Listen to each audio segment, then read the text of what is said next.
Hey, Laura. Hey, Sonia. Hey, Sue. Let us get going here. I am super stoked to talk about today. I got to get the Facebook people involved here. All right. Good morning. At least it's morning where I'm at. Can you tell? I have my morning hair. So I know we're starting a little late today because this morning has just been freaking crazy. I am getting ready to go to Costa Rica tonight. I almost forgot about it. I was like, "Ooh, can we go to the yurt next weekend?" And then I was like, "Oh, wait a minute. I'm going to Costa Rica for a business conference with my biz coach." And then so I was like, "Okay, I guess I better think about packing and stuff." But at this point, I've been traveling so long, like packing is not a big deal. Got the passport. We're ready to go. All right. So I hope you all have some awesome things planned for the rest of the year before the new year kicks in. I just think it's so weird. I'm looking at myself in the Zoom thing and it looks like I have no clothes on, and then I go like this. You can see it.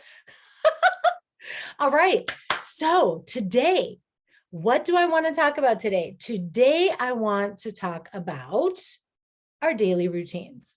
Okay? Because, my friends, so many times I feel like the way we start the day is we the alarm goes off, we hit the ground running, we go fucking crazy just trying to get shit done. And then we seem really busy all day. And at the end of the day, we're like, fuck, I didn't get enough done. There was so much I had to do. We're like, I'm so stressed. I'm so overwhelmed. Blech, right? And so we don't want that ideally. I got to open my water. I ran out of my tea. So I'm drinking fizzy water right now. So when we have a routine in the morning and in the evening, then it helps us tolerate more craziness in between. And I know y'all's are freedom junkies. I know y'all's really kind of resist often routine and schedules. You're like, I'm spontaneous. I can't stick to schedules. I hate using a calendar, yada, yada. Well, how is that working for you? Because if it's awesome and you're getting shit done and you're achieving your goals, then more power to you. But if you're resistant to all that and you're not getting shit done, then it might be time to do things differently, because that's how we create different results, is doing things differently, right? And when I was a climbing guide, I lived out of my car. I'd wake up and be like, oh, maybe I should go drive to Joshua Tree today. It felt spontaneous, but I still had rhythm. If I really confess to myself, I still had rhythm. I got up when the sun started shining in my face in the car, right? I'd get up, I'd make my hot drink, I'd sit, I'd think about what I wanted to climb that day. Because back then there were no cell phones. No shit, no cell phones. I had to think, how am I going to meet up with friends? Who said they were going where? Or I'd go walk over to the board and I'd put my name up. Hey, it's Anna. If you want to come climb with me, I'm in spot, yada, yada, right?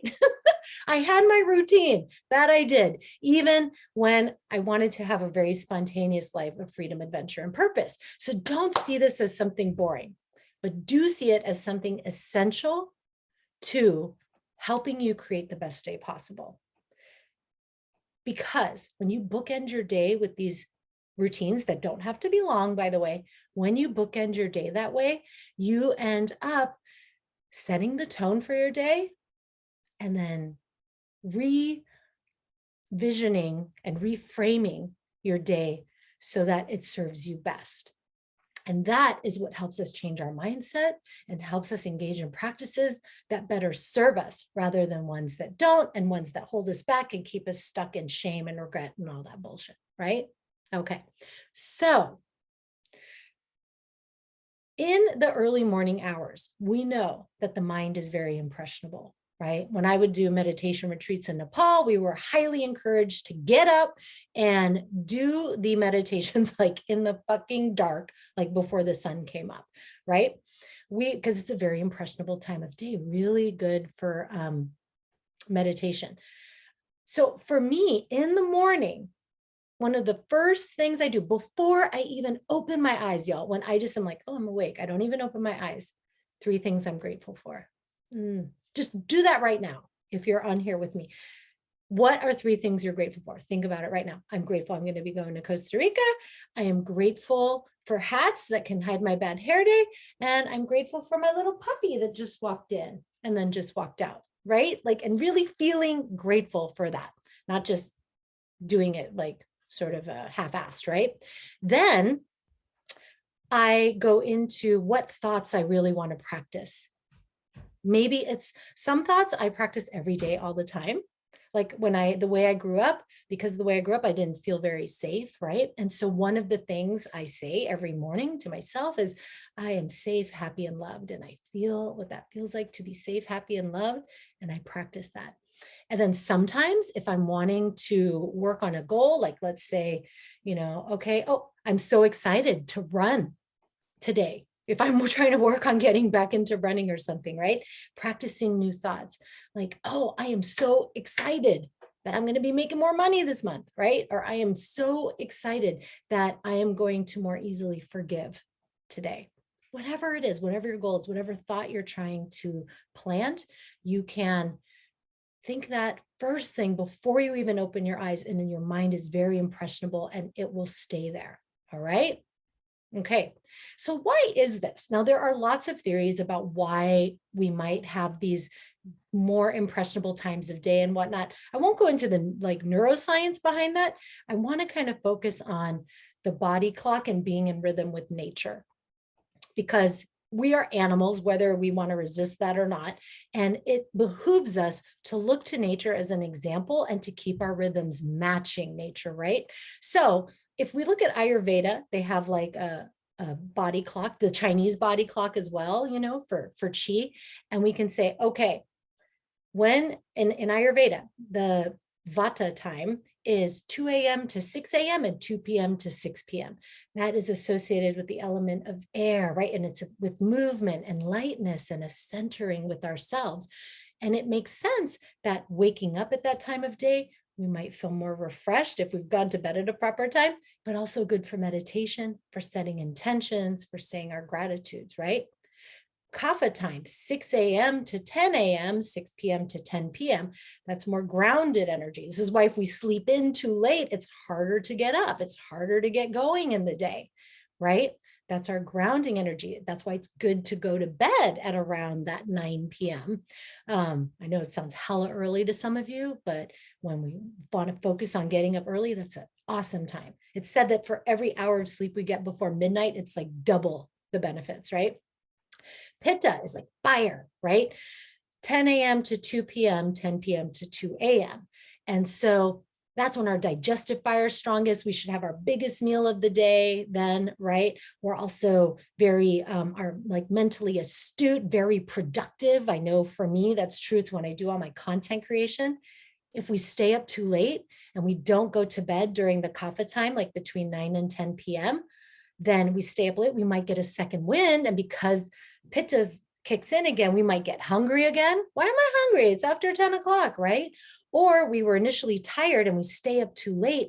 And then we come back and go, oh, I got a second wind. Get up and get creative. I know before I had a kid, some of my most productive times where I would write until like 2 a.m. and I loved it. But like that didn't serve my overall health, right? So think about these rhythms. These are rhythms of nature. These are rhythms of our bodies. And if we can have a routine that aligns with that as best as possible, doesn't have to be super strict, okay? We're going for what we can do here. It sets us up for an awesome day where we can have a positive mindset throughout our day, right? We can be more resilient. We have more capacity throughout the day, okay? So what are some of the key elements of a daily routine? First of all, it doesn't have to be freaking long, okay? You can have a short version and a more relaxed version. I have like a 10-minute version that I know I can do no matter how busy I am, right? Here it is. So I told you the first part of it. Before I even open my eyes, 3 things I'm grateful for, and then I practice my thought work, right? I get up, I drink a pint of water, sometimes with lemon. Ooh, no, first tongue scraping, then drink the water, floss, brush, right? And then I sit on my meditation cushion. I do a self massage through like all over my body to get the blood flowing. It feels so good. Do my face, my ears, everything, head to toe. And then I do like a breathing exercise, like alternate nostril breathing, right? Nani Shodna. I do the alternate nostril breathing, and then I sit for meditation. And if I'm in one of my quick ones, I'll just do like 5 minutes. If I'm having a relaxed one, I'll do 45 minutes.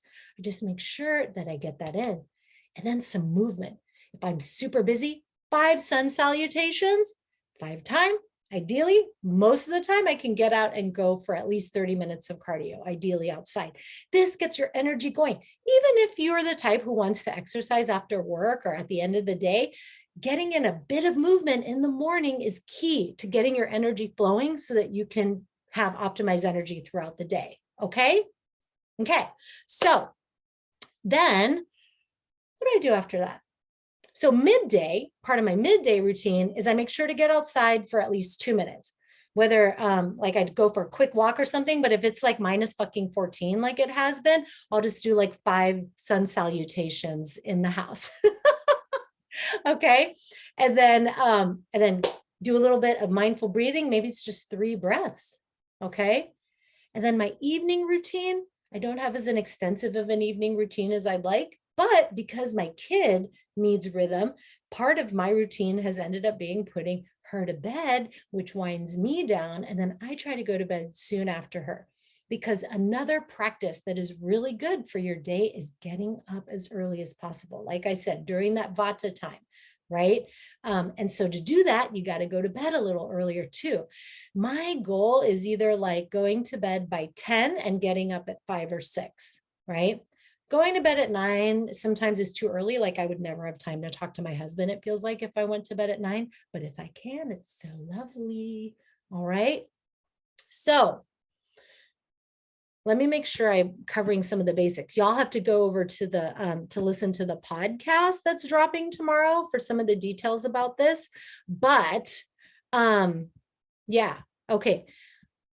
Let me make sure here. Oh, skin brushing. I forgot the skin brushing. So that's one thing that you can do as well. Okay. Like to get the blood flowing, if you're not going to do the self-massage, you could get a dry brush and kind of go from the feet up when you're doing dry brushing, because you're brushing towards your heart to help flush those toxins. Okay. So those are just some tips, easy tips for you to create your morning routine.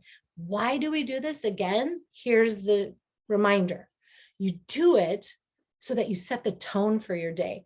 When you start your day like that, it's going to be way better than if you hit the snooze button 20 times, roll out of bed, go fucking crazy and spill your tea and running late and getting stuck in traffic and all that kind of shit. When you start your day with that sense of regularity and routine, your body and mind go, yeah, this is good.